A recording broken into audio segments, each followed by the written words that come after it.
The topic is to how to reason through some of the wild claims that are made in the Bible. And so the reason why this is an important discussion is because it's going to help someone out there who is questioning and someone who's having a hard time accepting some of the beliefs that you may have inherited.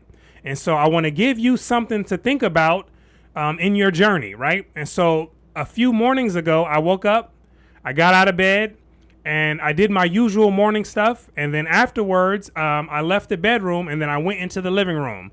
And when I stepped foot into the living room, the first thing that I noticed was this jar that we had with some flowers in it lying on the floor with the flowers, right? As if it had been knocked over from the ledge that it had been lying perfectly fine on for the past week. And so the first thing that I thought was, how in the world did this thing fall over? And then my wife, she came out of the room and then she looked at, and saw it on the floor and she was shocked too, right? And then she asked me, did I know how it got on the floor? And I told her no.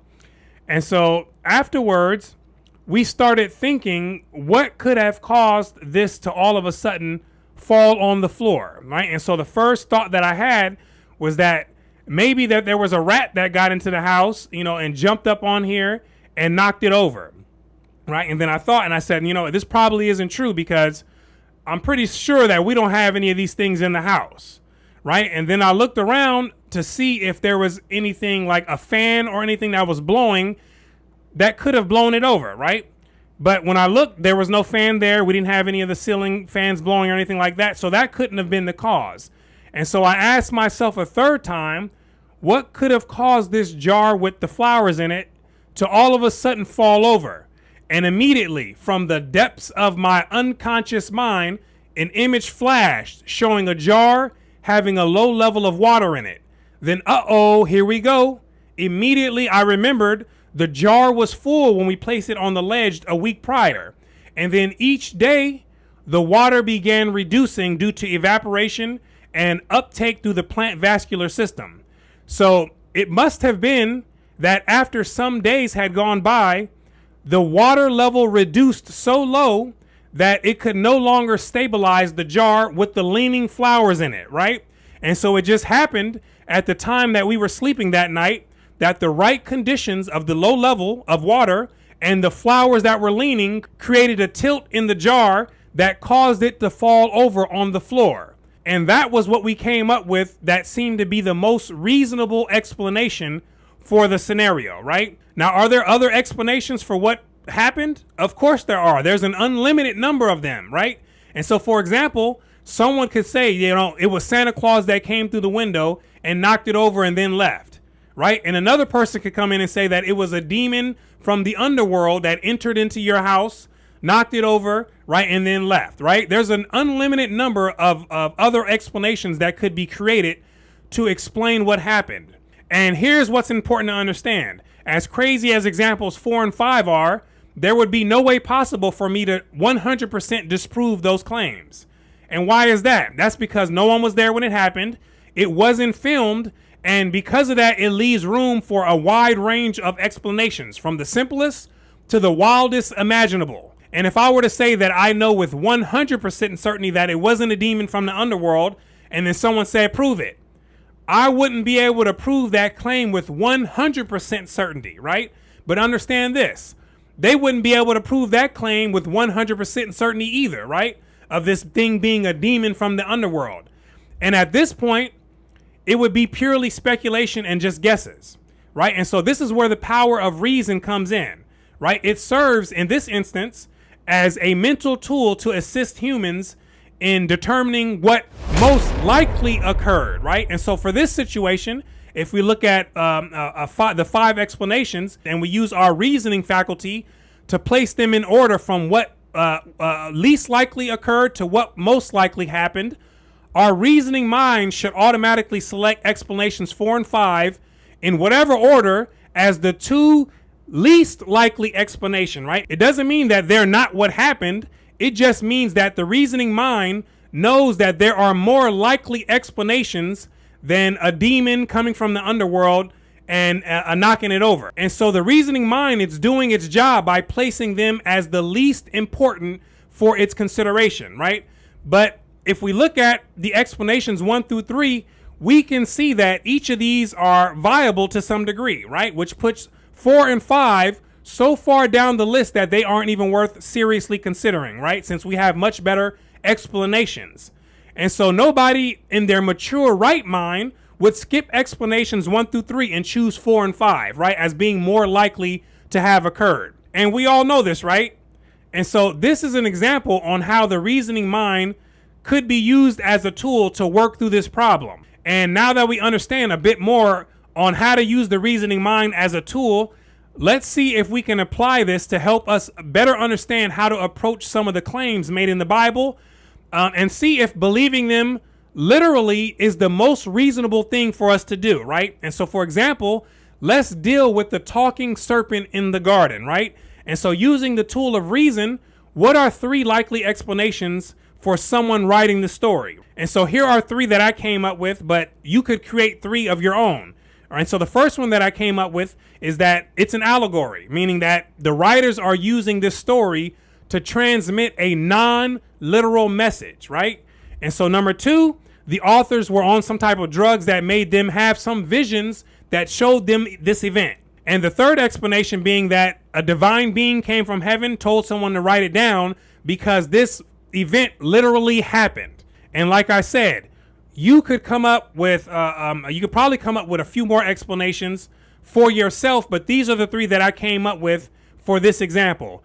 And so example or explanation number 3, this is the explanation that I was conditioned to believe before I understood that it was even possible that there were other explanations, and before I even had the opportunity to evaluate those other explanations. But now, being a free person, I can do that, right? And so I look at these 3 options and I use my tool of reason, not the tool of belief, but the tool of reason, to determine which of these is most likely to be true, right? And so I ask myself, is it more likely that people are writing a narrative using talking snakes in an allegorical sense?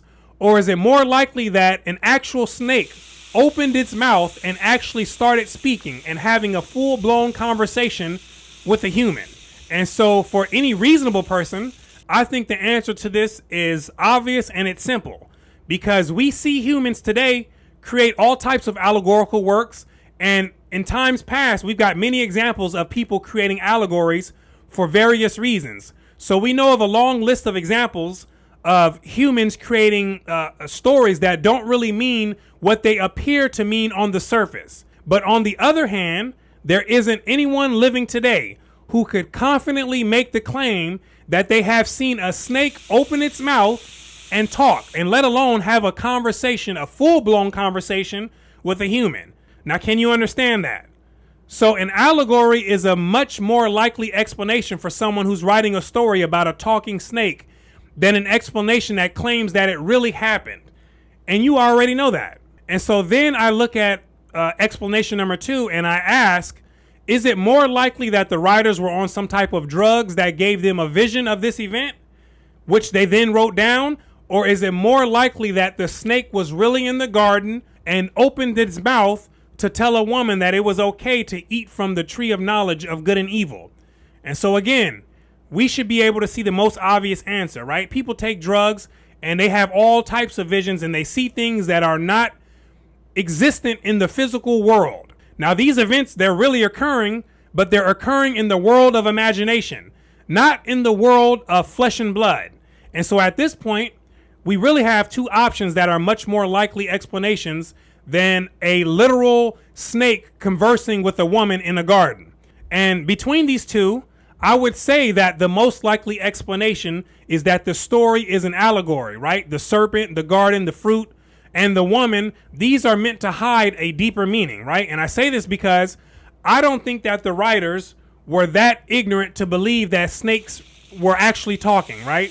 These were educated members of that society, and I find it very hard to believe that they were this naive, right? Because you don't need scientific experiments to see that snakes don't talk, right? They don't talk today, and I'm reasonably certain that they didn't talk in the 6th and 7th century BCE when this story was written down. So I'm giving the biblical writers the benefit of the doubt, which I think is fair, right? And so the next most likely explanation from this list is that they were on some type of drugs and that they were seeing things, which I don't think is even close to being as likely as the first explanation, but I still think it's a much more likely explanation than number 3, which is a snake actually conversing with a woman, right?